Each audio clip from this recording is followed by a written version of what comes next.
का हो बहिणी म्हणे बीजा ऐसे येते फळ उत्पन्न ओंगळ परीक्षावे.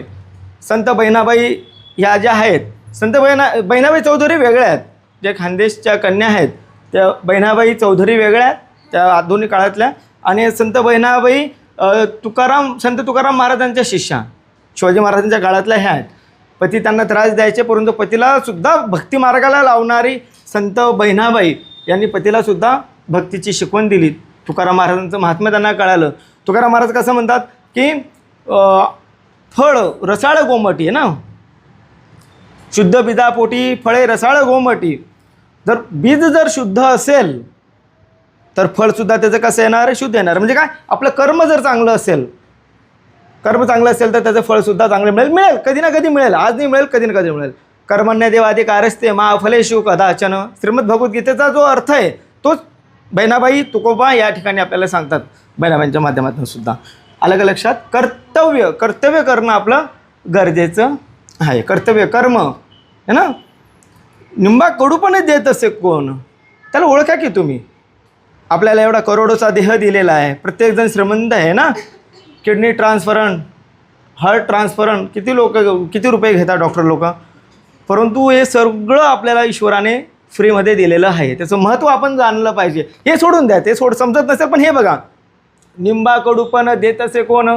निंबाला कडूपण का दिलं जातं. आताच एक प्रश्न सोडवला आपण की शेतकरी आधी ग्रॅनरी अशी हडप्पा सिव्हिलायझेशनमध्ये तुम्हाला आहे सिलेबसला, तर त्या ठिकाणी निंबाचा पाला टाकला जायचा. आणि आता पण धान्य साठवण्यासाठी लिंबाचा पाला वापरला जातो.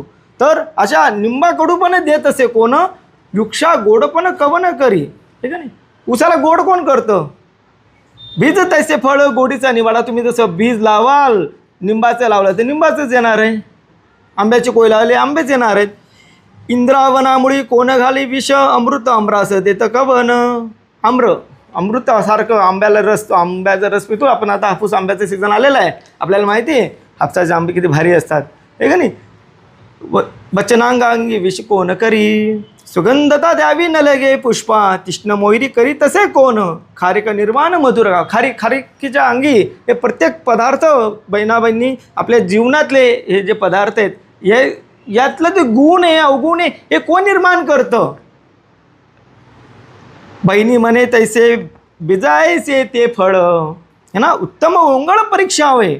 आणि म्हणून आपलं त्याची परीक्षा चांगली केली पाहिजे. परीक्षा म्हणजे ईश्वराची परीक्षा केली पाहिजे, की ईश्वर ओळखता आला पाहिजे.